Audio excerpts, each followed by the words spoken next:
இவ்வளவு நாள் நீங்க அடிச்ச விசிலே தியேட்டர் ஃபுல்லா கேட்டுச்சு. இனி அடிக்க போற விசிலே தமிழ்நாட்டு ஃபுல்லா கேட்கும். அதுனா தமிழ்நாடு வேர்ல்டு ஃபுல்லா கேட்கும். எஸ், நம்ம எதிர்பார்த்த மாதிரி நம்மளோட டிவிக்கே தமிழக வெற்றி கழகம் தான் வெற்றி பெற்றுச்சு. அண்டு 110 votes இருக்குன்னு நினைக்கிறேன். இந்த 110 தொகுதி வந்திருக்குன்னு நினைக்கிறேன். இப்போதைக்கு 118 வரலையோ வந்துச்சோ, நம்மளுக்கு அதான் தேவையில்ல, நம்ம வெற்றி அதான் ஃபர்ஸ்ட் வந்துருச்சு, அது போதும் நம்மளுக்கு. நான் எக்ஸாம் ரிசல்ட் கூட இவ்வளவு வெயிட் பண்ணது இல்ல, பட் நேற்று இருந்து சரியான வெயிட் பண்ணிட்டு அப்படியே ஆவலா இருக்கு. இது வரைக்கும் போன எலெக்ஷன்லாம் நான் அவ்வளவு வெயிட் பண்ணது இல்லை, பட் இந்த எலெக்ஷனுக்கு அப்படியே ஃபுல்லா காலையில 8 மணிக்கு நியூஸ் ஸ்டார்ட் பண்ணேன். பட் இப்போ வரைக்கும் பார்த்துட்டு தான் இருக்கேன். இது வரைக்கும் நான் என் லைஃப்ல இவ்வளவு நேரம் நியூஸ் பார்த்துருக்க மாட்டேன். இனி மட்டும் தான் பார்த்தேன், ஏன்னா அவ்வளவு வெளியில இருக்கு. இனி அடுத்த வருஷம் நம்மளோட முதலமைச்சர் யார்? டிவிக்கே நம்மளோட தளபதி அவர்கள் தான் நம்மளோட இனி அடுத்து வர 5 வருஷம் முதலமைச்சர். ரொம்ப சொல்லவே ஒரு மாதிரி ரொம்ப இதுவா இருக்கு.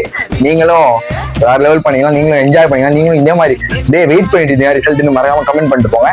அண்ட் உங்களுக்கு டிவிக்கே பிடிக்கும்னா மறக்காம கமெண்ட்ல டிவிக்கேன்னு அப்படியே ரெட் ஹார்ட் போட்டு வேற லெவல் பண்ணுங்க. பை.